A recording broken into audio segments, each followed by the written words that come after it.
మీ గురించి నేను విన్నప్పుడు మీకే ఎక్కువ ఆస్తి అండ్ ఇప్పుడు రిచెస్ట్ పర్సన్ జబర్దస్త్లో మీదే అని.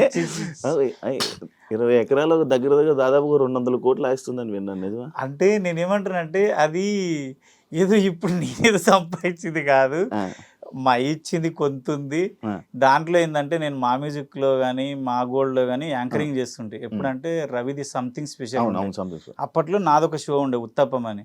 నేను అప్పటి నుంచి ఏం చేస్తా అంటే నాకు మా అయ్య కొంచెం 20 ఎకరాలు ఉన్న భూమిని 5 ఎకరాలు చేసిండు అమ్మేసి.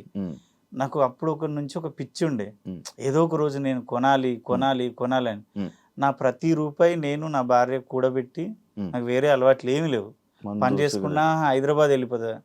మందంటే ఎప్పుడో ఒకసారి ఎవరైనా బాగా కలిస్తే తప్పదు, ఇంకా వాళ్ళు నువ్వు పెద్ద తోపు, నువ్వు తాగవు, ఈ మాటలు వస్తాయని ఓ బీరు తాగుతా. అది వాళ్ళు కలిస్తే మాత్రం పండుగలకు వస్తే ఎక్కడ ఏం తాగను. అప్పుడు ఆ డబ్బంతా కూడబెట్టి నేను అప్పట్లో తక్కువలో ఉన్నా, దేవుడి దయ వల్ల ప్రతి రూపాయి ల్యాండ్ మీద పెట్టినా కాబట్టి అవి అంతా అట్లా అయిపోయింది. దాన్ని నేనేం చేయలేదు. రిచ్ పర్సనే కదా అంటే రిచ్ సరే అవి ఏదో ఉన్నాయి అంతే, దాన్ని ఏం చేయలేవు.